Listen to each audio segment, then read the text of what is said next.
ठीक है, ये अभिक्रिया जो होती है प्रकाशिक अभिक्रिया, हमने जिस टाइम हरित लवण की जब स्ट्रक्चर पढ़ी थी उस टाइम मैंने बताया था प्रकाशिक अभिक्रिया कहाँ संपन्न होती है, उसका जो ग्रेना पार्ट होता है वहां पर प्रकाशिक अभिक्रिया क्या होती है, संपन्न होती है। इसमें क्या होती है, प्रकाश की उपस्थिति आवश्यक होती है प्रकाशिक अभिक्रिया में। और जो ये अभिक्रिया है ये जो काफी स्टेप्स होते हैं उनमें कंप्लीट होती है। अगर इनके फर्स्ट स्टेप की अपन बात करें, कौन सा स्टेप होता है, सबसे पहले रॉबर्ट हिल ने इसके बारे में बताया था, इसीलिए इस प्रकाशिक अभिक्रिया को अपन क्या बोलते हैं, हिल अभिक्रिया। तो प्रकाशिक अभिक्रिया के जो चरण है वो देखते हैं अपन किस प्रकार से होते हैं। अगर फर्स्ट अपन बात करें तो क्या होता है, पर्णहरित के द्वारा क्या किया जाता है, सूर्य के प्रकाश की किरणों को अवशोषित किया जाता है और पर्णहरित कण क्या होता है, उत्तेजित हो जाता है। क्या करेगा, प्रकाश जो है प्रकाश का अवशोषण होगा, प्रकाश का अवशोषण एवं पर्णहरित का उत्तेजित होना।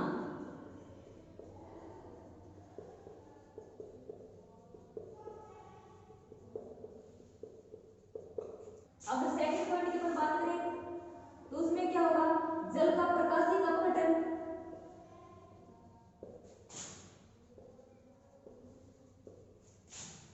एवं ऑक्सीजन का निकास।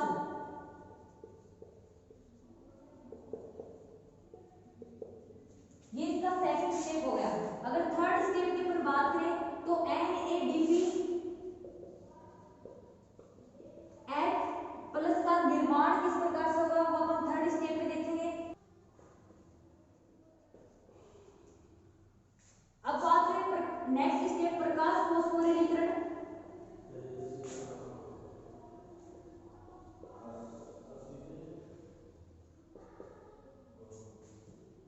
और आगे क्या आएगा, इमर्सन प्रभाव और लाल पतन, लाल पतन, इमर्सन प्रभाव। तो ये सब के सब जो स्टेप होंगे ये प्रकाशिक अभिक्रिया के होंगे। एक इसमें वर्णक तंत्र भी आते हैं जिनके बारे में अपन पढ़ेंगे, दो वर्णक तंत्र आएंगे उनके बारे में अपन डिस्कस करेंगे। प्रकाश वर्णक तंत्र। अब अगर अपन बात करें प्रकाश के इस फर्स्ट स्टेप की, इसमें क्या है, प्रकाश का अवशोषण एवं पर्णहरित का उत्तेजित होना। सबसे पहले प्लांट के द्वारा क्या जाएगा, सूर्य का प्रकाश है उस प्रकाश को अवशोषित करेगा, उस प्रकाश के अवशोषित होने से क्या होगा, फिर पर्णहरित जो है अपना वो उत्तेजित अवस्था में आ जाएगा, प्रकाश जो उसको ग्रहण करके। फिर नेक्स्ट स्टेप पे क्या होगा, जल का प्रकाशिक अपघटन होगा। जल का प्रकाशिक अपघटन क्या होगा, जो ऊर्जा पर्णहरित के द्वारा अवशोषित की गई है उसका यूज करके क्या करेगा, जल जो होगा जल का अपघटन होगा। जल का अपघटन होगा तो किसका फॉर्मेशन होगा, जो इलेक्ट्रॉन होंगे वो मुक्त होंगे। रिएक्शन देखिए अपन, प्रकाश का जो अपघटन होता है, दो वाटर का मॉलिक्यूल है, फिर इसका अपघटन होता है, इसके अपघटन से क्या होता है, ऑक्सीजन मुक्त होती है प्लस क्या, इलेक्ट्रॉन। तो यहाँ पे 4 इलेक्ट्रॉन होंगे क्योंकि अपने वाटर के 2 मॉलिक्यूल लिए हैं। यहाँ पे अपनी रिएक्शन होगी, इसमें मैग्नीज और क्लोराइड आयन की महत्वपूर्ण भूमिका होती है। तो इसमें जो ये ऑक्सीजन तो मुक्त हुई है, इसका कुछ पार्ट तो क्या होता है, शोषण में यूज, शोषण जो होता है शोषण के प्रोसेस उसमें यूज कर लिया जाता है। बाकी बची हुई O2 जो होती है उसको क्या कर दिया जाता है, वायुमंडल में ट्रांसफर कर दिया जाता है। ठीक है, इस प्रकार अपना सेकंड स्टेप भी कंप्लीट हो जाता है, जिसमें क्या होता है, पर्णहरित के पास जो एनर्जी होती है उसी क्या होता है, जल जो होता है, जल का प्रकाशिक अपघटन होता है। जल का जो प्रकाशिक अपघटन होता है तो इलेक्ट्रॉन्स बाहर निकलते हैं और जो ऑक्सीजन मॉलिक्यूल होते हैं, ऑक्सीजन का बाहर निकास होता है, जिसमें ऑक्सीजन की कुछ मात्रा शोषण में यूज कर ली जाती है, बाकी जो होती है वो वायुमंडल में स्थानांतरित कर दी जाती है। अब अगर नेक्स्ट पॉइंट की बात करें अपने, तो इस NADPH+ का फॉर्मेशन कैसे होता है अगर अपन देखें, अपन ये जल के प्रकाशिक अपघटन जब अपन पढ़ रहे थे तो उसमें क्या था कि हाइड्रोजन परमाणु ऑक्सीजन हो गए, जो इलेक्ट्रॉन थे ये बाहर निष्कासित हुए थे। ये आयनिक हाइड्रोजन जो है जल के अपघटन से, ये आयनिक हाइड्रोजन जो मुक्त हुआ है, ये आयनिक हाइड्रोजन क्या करेगा, NADP को अपचयित करके किसका फॉर्मेशन करेगा, NADP को अपचयित करके NADPH+ का फॉर्मेशन करेगा। ठीक है, जल के प्रकाशिक अपघटन से जो आयनिक हाइड्रोजन मुक्त होता है वो NADP का अपचयन करके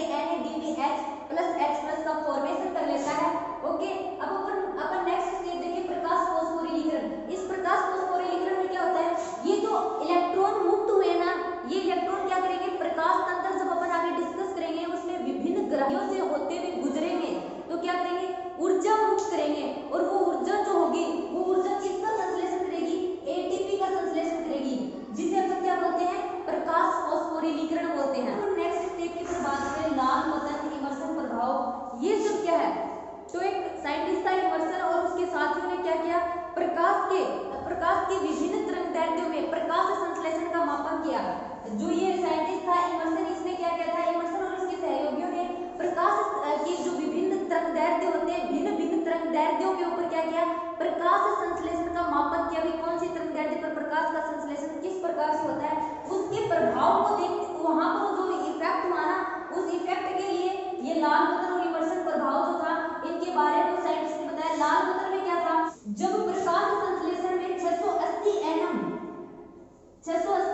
उच्च तरंगदैर्ध्य वाले एक वर्णी प्रकाश को प्रयुक्त किया गया, तब क्या हुआ, प्रकाश संश्लेषण की दर जो थी वो घट गई। जब प्रकाश संश्लेषण में 680 एनएम उच्च तरंगदैर्ध्य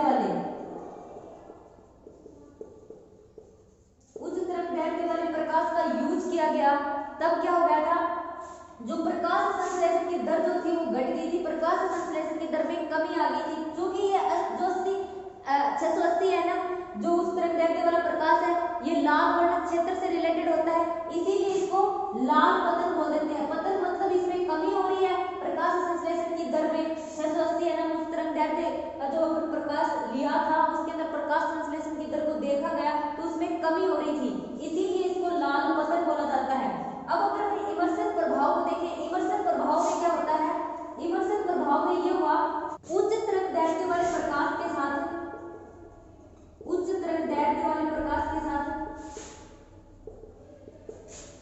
जब निम्न तरंगदैर्ध्य वाले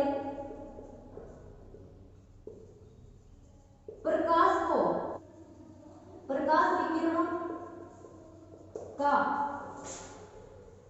प्रयोग करने पर पाया कि प्रकाश संश्लेषण की दर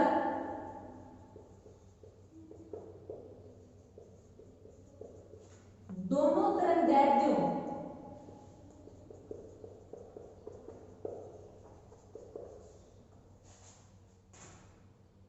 में प्राप्त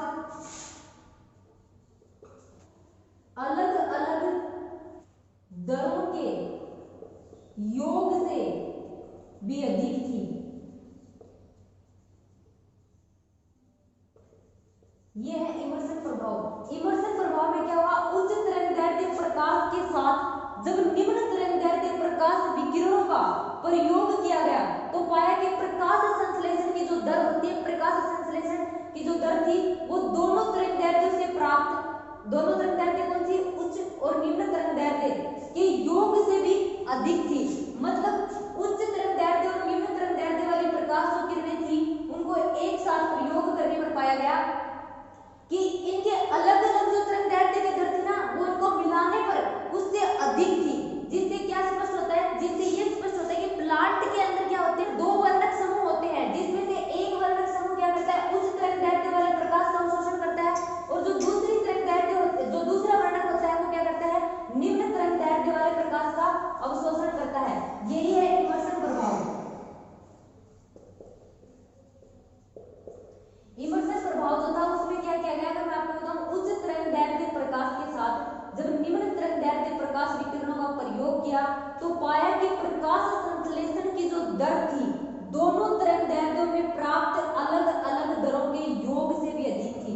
योग से भी अधिक थी मतलब उच्च तरंगदैर्ध्य वाले प्रकाश संश्लेषण की जो दर थी, मतलब अकेला जो उच्च तरंगदैर्ध्य वाला प्रकाश संश्लेषण जो था उसकी दर का मापन, और एक अलग से निम्न तरंगदैर्ध्य वाले प्रकाश जो था, निम्न तरंगदैर्ध्य वाले प्रकाश की दर का मापन, फिर इनको जो योग किया गया उस योग से भी अधिक थी जब दोनों को साथ में अपन ने यूज किया उस टाइम।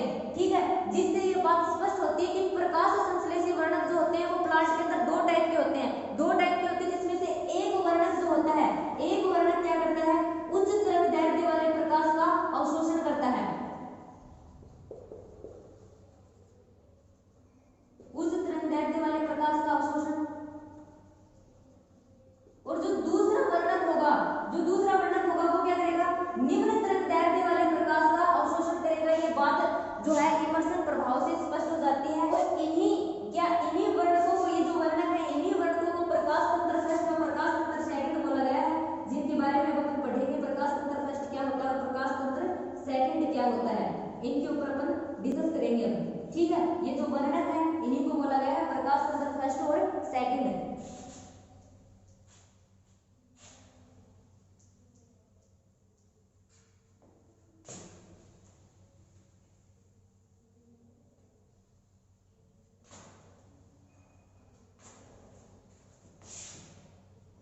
अब अगर प्रकाश तंत्र की बात करें, प्रकाश तंत्र में आखिर होता क्या है? प्रकाश तंत्र में क्या होता है, प्रकाश तंत्र की संरचना के बारे में डिस्कस करें तो प्रत्येक प्रकाश तंत्र में 300 से 400 वर्णक पाए जाते हैं। ठीक है, एक अभिक्रिया केंद्र पाया जाता है।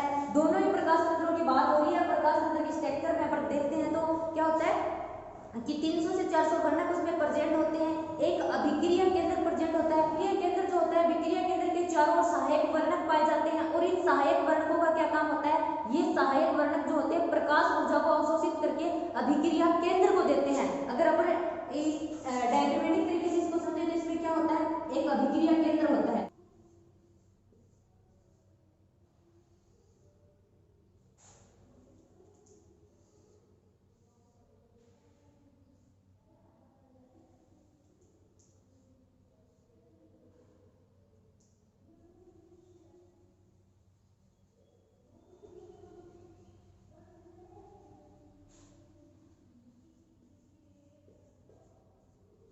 तो ये क्या हो गया, ये अपना इसका अभिक्रिया केंद्र हो गया। प्रकाश जो ये तंत्र है इसका अभिक्रिया केंद्र है ये,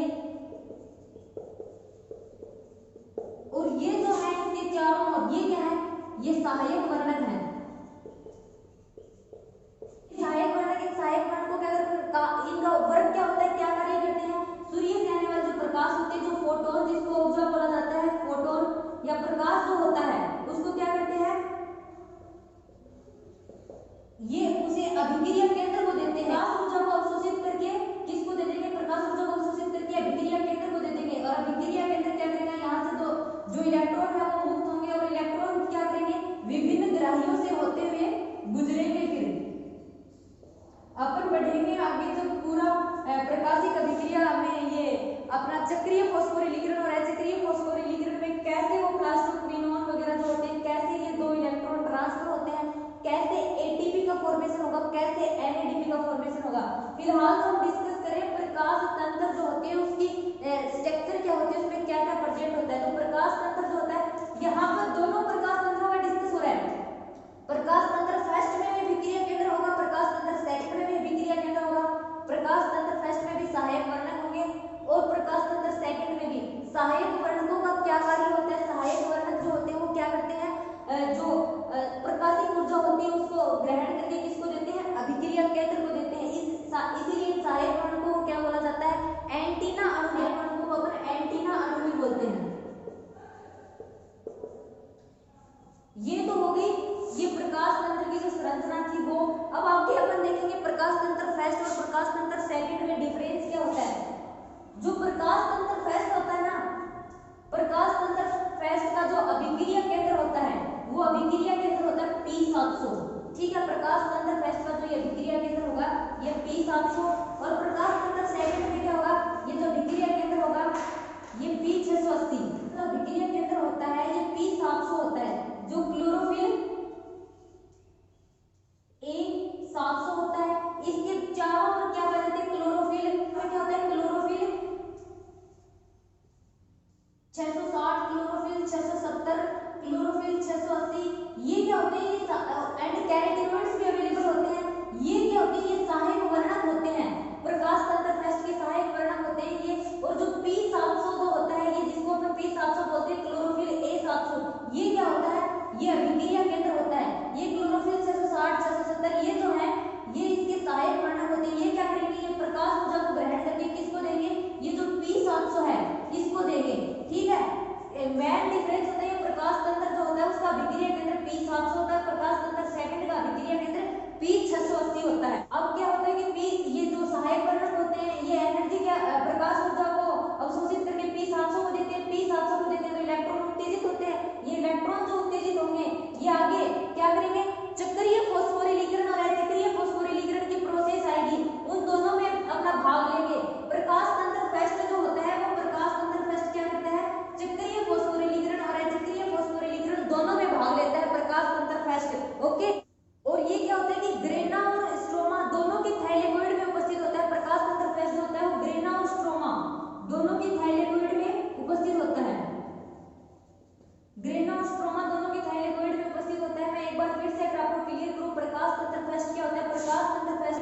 P700 जो होता है वो अभिक्रिया केंद्र होता है, इसके चारों ओर सहायक वर्णक पाए जाते हैं। ये सहायक वर्णक क्या करेंगे, प्रकाश ऊर्जा को अवशोषित करके, प्रकाश जो ऊर्जा होगी उसको अवशोषित करके किसको देंगे, अभिक्रिया केंद्र को। अभिक्रिया केंद्र से फिर इलेक्ट्रॉन जो मुक्त होंगे, ये इलेक्ट्रॉन क्या करेंगे, ये इलेक्ट्रॉन चक्रीय फॉस्फोरिलीकरण और अचक्रीय फॉस्फोरिलीकरण दोनों में भाग लेंगे, जहां पर अपन किसका फॉर्मेशन करेंगे, NADPH2 और ATP का फॉर्मेशन करेंगे, जो अपन आगे पढ़ेंगे। इस जस्ट टॉपिक के बाद में अपना फॉस्फोरिलीकरण स्टार्ट होगा। तो इतनी प्रोसेस है। प्रकाश तंत्र जो फर्स्ट होता है उसमें P700 अभिक्रिया केंद्र होता है, उसके चारों तरफ सहायक वर्णक होते हैं। सहायक वर्णक प्रकाश अवशोषित करते हैं, अभिक्रिया केंद्र P700 को दे देते हैं, इलेक्ट्रॉन मुक्त हो जाते हैं। ये इलेक्ट्रॉन चक्रीय फॉस्फोरिलीकरण और अचक्रीय जो फॉस्फोरिलीकरण होता है उन दोनों में भाग लेता है। ठीक है, अब अगर हम बात करें प्रकाश तंत्र सेकंड की, प्रकाश तंत्र का सेकंड की अपन बात करें तो उसमें क्या होता है, प्रकाश तंत्र सेकंड में क्या होता है, अभिक्रिया स्तर जो होता है वो P680 होता है। ठीक है, अभिक्रिया केंद्र जो होता है, ये अभिक्रिया केंद्र है अपना, ये अभिक्रिया केंद्र P680 होगा। अब क्या होगा, इसमें भी सहायक वर्णक होंगे, क्योंकि सहायक वर्णक अभिक्रिया केंद्र दोनों ही प्रकाश तंत्र में प्रेजेंट होते हैं। ये क्या करेंगे, प्रकाश जो है प्रकाश अवशोषित करके किसको दे देंगे, P680 को दे देंगे। अब P680 से इलेक्ट्रॉन जो मुक्त होंगे वो ओनली अचक्रीय फॉस्फोरिलीकरण में भाग लेगा। जो फोटो सिस्टम फर्स्ट था वो अपना चक्रीय फॉस्फोरिलीकरण और अचक्रीय फॉस्फोरिलीकरण दोनों में अपना क्या कर रहा था, रोल प्ले कर रहा था। लेकिन यहाँ पे जो प्रोसेस है ये सिर्फ अचक्रीय फॉस्फोरिलीकरण में भाग लेगी। और जो ये फोटो सिस्टम सेकंड होता है ना, ये हरित लवक की ग्रेना पटलिकाओं में पाया जाता है। ओके, हरित लवक की ग्रेना पटलिकाओं में पाया जाता है। आपने फोटो सिस्टम फर्स्ट भी पढ़ लिया, फोटो सिस्टम सेकंड भी पढ़ लिया। अब अपन पढ़ेंगे प्रकाश फॉस्फोरिलीकरण के बारे में पढ़ेंगे, जहां पर उसके दोनों टाइप आते हैं, चक्रीय फॉस्फोरिलीकरण, अचक्रीय फॉस्फोरिलीकरण, उनके बारे में डिस्कस करेंगे। अब तक अपन ने पढ़ा था कि जो NADPH है, कहीं पर अपन पढ़ रहे थे कि ATP का संश्लेषण हो रहा है, कहीं पर अपन ने पढ़ा कि NADPH2 का संश्लेषण हो रहा है। अब यहाँ पे पढ़ा कि ये जो फोटो सिस्टम फर्स्ट है ये चक्रीय फॉस्फोरिलीकरण में भाग लेता है, ये अचक्रीय फॉस्फोरिलीकरण में भाग लेता है। तो ये सारे के सारे कॉन्सेप्ट अपने उस फॉस्फोरिलीकरण में क्लियर होंगे कि कहां पर एटीपी का फॉर्मेशन हो रहा है। और ये जो बार बार में ये नाम आ रहे हैं विभिन्न ग्राही, ये ग्राही क्या होते हैं, ये फॉस्फोरिलीकरण में आएंगे। कैसे ये इलेक्ट्रॉन जो होते हैं विभिन्न ग्राहियों से जाते हैं, कैसे एटीपी का संश्लेषण होता है और कैसे NADPH2 का संश्लेषण होता है, ये सारी की सारी चीजें अपन फॉस्फोरिलीकरण जो अब ये टॉपिक स्टार्ट होगा इसमें क्लियर करेंगे।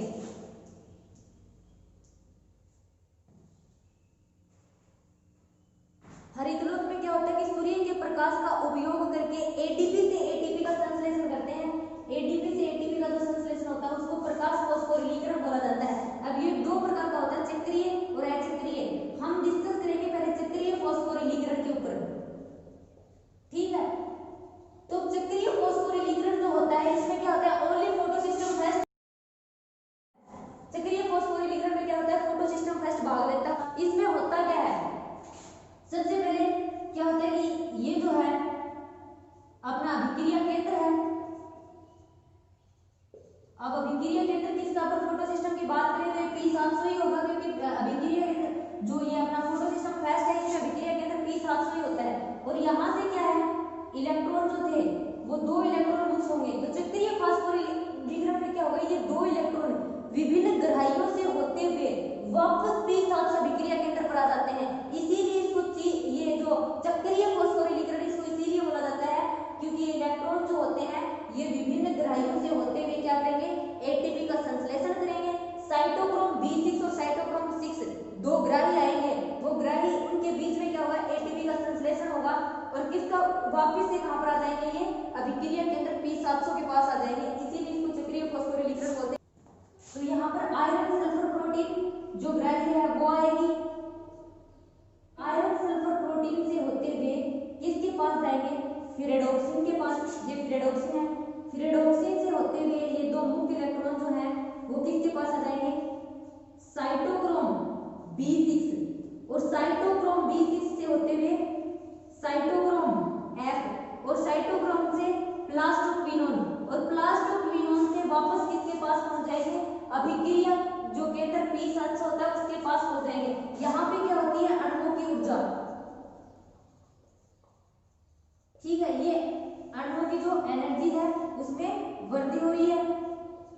ठीक है, अब ये चक्रीय फॉस्फोरिलीकरण में क्या होता है, मेनली फॉस्फोरिलीकरण में अपन क्या पढ़ते हैं, एटीपी का संश्लेषण कैसे हो रहा है, और एटीपी का संश्लेषण कहां पर होगा, साइटोक्रोम और साइटोक्रोम ये B6 और साइटोक्रोम F है ना, यहाँ पर एटीपी से जो ये दो इलेक्ट्रॉन है ये आयरन सल्फर प्रोटीन से फेरेडोक्सिन के पास पहुंचे, फेरेडोक्सिन ग्राही से ये साइटोक्रोम B6 के पास पहुंचे, साइटोक्रोम B6 से ये साइटोक्रोम F के पास पहुंचेंगे, तो यहाँ पर मुक्त ऊर्जा से क्या होगा, एटीपी से एटीपी का संश्लेषण हो जाएगा। ठीक है, इसका फॉर्मेशन अपन ने पढ़ा था, जिस टाइम से अपन प्रकाश संश्लेषण अभिक्रिया का डिस्कस कर रहे हैं उसी टाइम से पढ़ रहे हैं, एटीपी और NADPH2 का फॉर्मेशन होगा। तो ओनली प्रकाश फॉस्फोरिलीकरण जो चक्रीय प्रकाश फॉस्फोरिलीकरण है उसमें ओनली एटीपी का सिंथेसिस होगा, NADPH जो है उसका सिंथेसिस अचक्रीय फॉस्फोरिलीकरण में होगा। ठीक है, और इसको चक्रीय फॉस्फोरिलीकरण इसलिए बोला जाता है क्योंकि प्रकाश तंत्र फर्स्ट इसमें ओनली प्रकाश तंत्र फर्स्ट भाग लेता है, उसके द्वारा उत्तेजित जो इलेक्ट्रॉन होते हैं वो उत्तेजित इलेक्ट्रॉन विभिन्न ग्राहियों से होते हुए वापस अभिक्रिया केंद्र के पास में आ जाते हैं, इसीलिए इसको चक्रीय फॉस्फोरिलीकरण बोला जाता है। चक्रीय फॉस्फोरिलीकरण में साइटोक्रोम B6 और साइटोक्रोम F के मध्य में मुक्त ऊर्जा से एडीपी से एटीपी का संश्लेषण होता है। चक्रीय फॉस्फोरिलीकरण में बस आपको ये बात लिख के आनी है, और ये वेरी इंपॉर्टेंट टॉपिक है, मैं ये भी बता देती हूँ प्रकाश फॉस्फोरिलीकरण क्या होता है, एंड चक्रीय प्रकाश फॉस्फोरिलीकरण के ऊपर लास्ट ईयर क्वेश्चन पूछा जा चुका है। अब अगर अपन देखें अचक्रीय फॉस्फोरिलीकरण में क्या होता है, अचक्रीय फॉस्फोरिलीकरण में कौन सी प्रोसेस देखते हैं अपन, तो यहाँ पर दोनों की एनर्जी सेम रहेगी। अचक्रीय फॉस्फोरिलीकरण क्या होता है, तो अचक्रीय फॉस्फोरिलीकरण में photo system first and photo system second दोनों भाग लेते हैं, प्रकाश तंत्र फर्स्ट एंड प्रकाश तंत्र दोनों भाग लेते हैं चक्रीय फॉस्फोरिलीकरण में। और दूसरी मुख्य विशेषता क्या होती है इसकी क्या होती है, P680 द्वारा, P680 मतलब किसका अभिक्रिया केंद्र है, फोटो सिस्टम सेकंड का। ठीक है, P680 द्वारा उत्तेजित इलेक्ट्रॉन क्या होते हैं, P680 द्वारा उत्तेजित इलेक्ट्रॉन वापस P680 के पास न पहुंचकर विभिन्न ग्राहियों से होते हुए P700 जो होता है, जो फोटो सिस्टम फर्स्ट का अभिक्रिया केंद्र होता है उसके पास पहुंच जाते हैं। ठीक है, इसीलिए इसमें दोनों फोटो सिस्टम क्या करते हैं, अपना वर्क करते हैं, अपना काम करते हैं। अगर अचक्रीय फॉस्फोरिलीकरण की बात करें तो इसकी थ्योरी में क्या लिखना है कि अचक्रीय फॉस्फोरिलीकरण जो होता है इसमें photo system first and photo system second दोनों भाग लेते हैं, प्रकाश तंत्र फर्स्ट और प्रकाश तंत्र सेकंड दोनों भाग लेते हैं।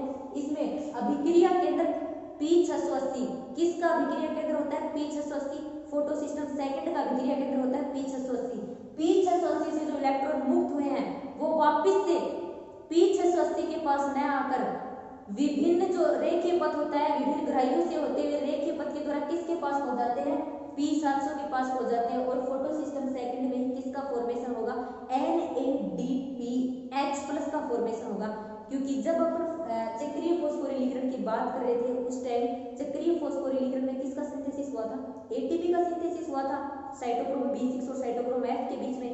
तो यहाँ पे क्या होगा, अचक्रीय फॉस्फोरिलीकरण जो है इसमें NADPH जो है उसका भी सिंथेसिस होगा। किस प्रकार से होता है इसमें अगर हम देखें, ये इसका P680 जो है यहाँ पे इसका अभिक्रिया केंद्र हो गया। ठीक है, यहाँ से दो इलेक्ट्रॉन जो थे वो मुक्त हुए और इलेक्ट्रॉन किसके पास पहुंचे, यहाँ से पीओ जो ग्राही है उसके पास पहुंचेंगे, पीओ से साइटोक्रोम प्लास्टोक्विनोन के पास पहुंचेंगे, पीओ के बाद में प्लास्टोक्विनोन। ठीक है, प्लास्टोक्विनोन से cytochrome B6 and cytochrome F। ठीक है, यहाँ से फिर प्लास्टोक्विनोन और प्लास्टोक्विनोन से फिर किसके पास पहुंच जाएंगे, प्लास्टोक्विनोन से फिर ये वापस से पहुंच जाएंगे फोटो सिस्टम जो अपना फर्स्ट था P700 अभिक्रिया केंद्र जो होता है फोटो सिस्टम का P700 अभिक्रिया केंद्र जो होता है इसके पास पहुंच जाते हैं ये दो इलेक्ट्रॉन।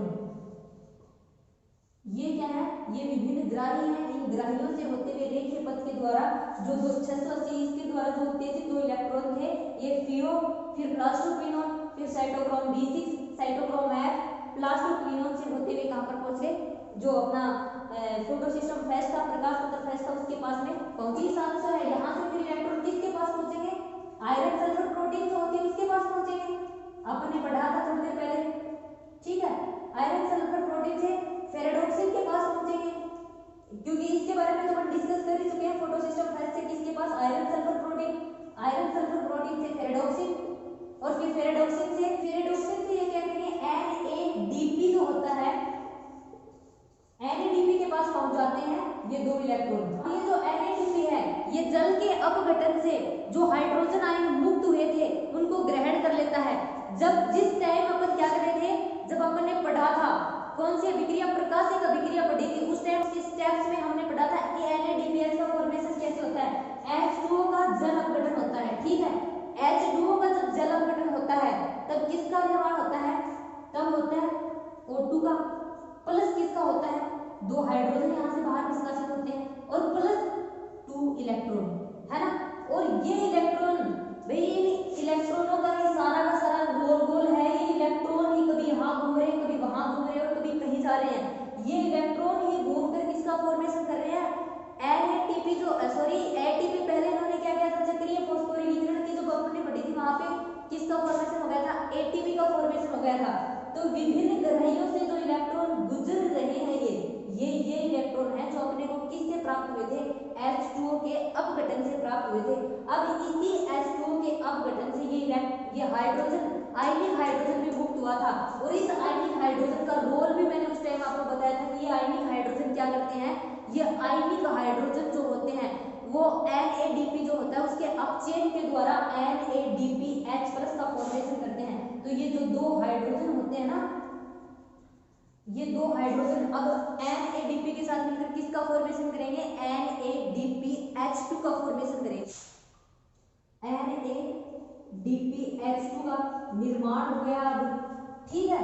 अब यहाँ पे NADP ने H2 का यूज कर लिया, तो फिर बचा क्या, यहाँ पे हाइड्रोजन सॉरी ऑक्सीजन बची अपनी। अब ऑक्सीजन क्या होगी, ऑक्सीजन जो होगी वो मुक्त हो जाएगी, ठीक है। यहाँ पे इस अचक्रीय फॉस्फोरिलीकरण में जाकर ये ऑक्सीजन जो होगी ये मुक्त होगी, जबकि चक्रीय फॉस्फोरिलीकरण में ऑक्सीजन मुक्त नहीं हो रही थी। चक्रीय और अचक्रीय फॉस्फोरिलीकरण का जो है तो उसका मेन डिफरेंस यही है कि चक्रीय फॉस्फोरिलीकरण में क्या हो रहा था, चक्रीय फॉस्फोरिलीकरण में P680 द्वारा उत्तेजित इलेक्ट्रॉन विभिन्न ग्रहियों से होते हुए वापस इसी के पास आ रहे थे, लेकिन ऐसा अचक्रीय फॉस्फोरिलीकरण में नहीं होता। P680 द्वारा उत्तेजित इलेक्ट्रॉन जो होते हैं विभिन्न ग्रहियों से होते हुए एक रेखीय पथ के द्वारा P700 में पहुंच जाते हैं और लास्ट में किसका फॉर्मेशन करते हैं, NADPH2 का निर्माण करते हैं, ठीक है। और ऑक्सीजन जो होती है वो मुक्त हो जाती है।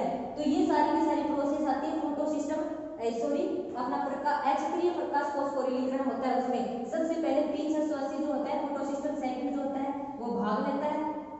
उसके द्वारा क्या होता है, जो दो इलेक्ट्रॉन मुक्त होते हैं वो FeO के पास पहुंचते हैं, जो इलेक्ट्रॉन ग्राही है FeO इलेक्ट्रॉन ग्राही से फिर प्लास्टोक्विनोन के पास में पहुंचते हैं। ये दो इलेक्ट्रॉन प्लास्टोक्विनोन से होते हुए साइटोक्रोम B6 और साइटोक्रोम F के पास में पहुंच जाते हैं, और साइटोक्रोम F से होते हुए फिर क्या करेंगे, प्लास्टोसाइनिन जो है साइटोक्रोम B6 से होते हुए साइटोक्रोम F और फिर प्लास्टोसाइनिन से होते हुए P700 से फिर आयरन सल्फर प्रोटीन, फिर फेरेडोक्सिन से NADP जो होता था उसके साथ मिलकर फिर NADPH2 जो होता है उसका फॉर्मेशन करते हैं।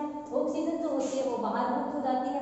अब अगर अपन देखें कि इसके ऊपर भी क्वेश्चन आ सकते हैं, इस जो पूरी की पूरी प्रोसेस है जो बन रही है ये, इसको जेड स्कीम भी बोला जाता है, ठीक है। ये पूरी की पूरी जो अचक्रीय फॉस्फोरिलीकरण है इसको जेड स्कीम भी बोलते हैं अपन। अब अगर अपन बात करें चक्रीय फॉस्फोरिलीकरण और अचक्रीय फॉस्फोरिलीकरण का डिफरेंस क्या है, मेन डिफरेंस अगर अपन देखें, अगर डिफरेंस की बात करें तो इसमें क्या होता है, फोटोसिस्टम फर्स्ट भाग लेता है, अचक्रीय में photosystem first and photosystem second दोनों अपना रोल प्ले करते हैं। अब अगर हम देखें चक्रीय फॉस्फोरिलीकरण में क्या नहीं होता, हाइड्रोजन मुक्त नहीं होती, O2 मुक्त नहीं होती है, बट अचक्रीय फॉस्फोरिलीकरण जो होता है इसमें O2 मुक्त होती है। चक्रीय फॉस्फोरिलीकरण में जल का प्रकाशिक अपघटन नहीं होता है,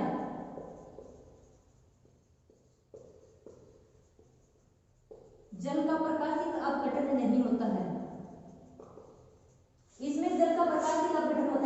प्रकाशिक अपघटन हुआ है चक्रीय फॉस्फोरिलीकरण में, तभी तो जो वो दो आयनिक हाइड्रोजन थे वो मुक्त हुए। उन्हीं आयनिक हाइड्रोजनों ने फिर क्या किया, NADP के साथ मिलकर NADPH2 का फॉर्मेशन किया। जो जल का आयनिक जो अपघटन हुआ था उसी से फिर क्या हुआ, ऑक्सीजन जो थी वो बाहर मुक्त हुई। तो जो चक्रीय फॉस्फोरिलीकरण होता है उसमें जल का प्रकाशिक अपघटन होता है।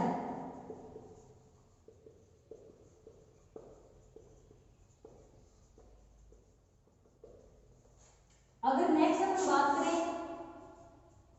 तो इसमें क्या होता है, चक्रीय फॉस्फोरिलीकरण था, इसमें NADPH2 का संश्लेषण नहीं हो रहा था।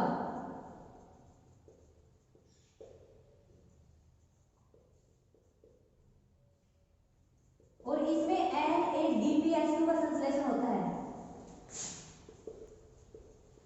यही मेन डिफरेंस है। चक्रीय और अचक्रीय फॉस्फोरिलीकरण में डिफरेंस पूछ सकते हैं, तो इसमें फोटोसिस्टम फेस्ट भाग लेता है। इसमें दोनों ही प्रकाश तंत्र अपना रोल प्ले करते हैं। इसमें हाइड्रोजन जो होती है वो मुक्त नहीं होती, इसमें हाइड्रोजन मुक्त होती है। क्यों मुक्त हो रही है, ये तीनों के तीनों स्टेप फिर एक दूसरे पर डिपेंड ही है, क्योंकि जल का प्रकाशिक अपघटन हुआ, जल का प्रकाशिक अपघटन हुआ तो क्या हुआ, हाइड्रोजन थी वो मुक्त हुई, और जो ऑक्सीजन थी वो मुक्त हुई, ऑक्सीजन वायुमंडल में मुक्त हो गई, और जो हाइड्रोजन था हाइड्रोजन भी मुक्त हुआ। उस हाइड्रोजन का NADP ने यूज करके NADPH2 का संश्लेषण कर लिया। ठीक है, यहां तक हो गया अपने चक्रीय फॉस्फोरिलीकरण और अचक्रीय फॉस्फोरिलीकरण। अपन ये जो सारी की सारी प्रोसेस पढ़ रहे थे प्रकाशिक अभिक्रिया के दौरान ही पढ़ रहे थे। जब अपन ने प्रकाशिक अभिक्रिया स्टार्ट की थी ना, उसके स्टेप पढ़े थे। जो सबसे पहले क्या होता है कि सूर्य का प्रकाश अवशोषित करते हैं, फिर क्या होता है कि परणहरित जो होता है वो उत्तेजित हो जाता है।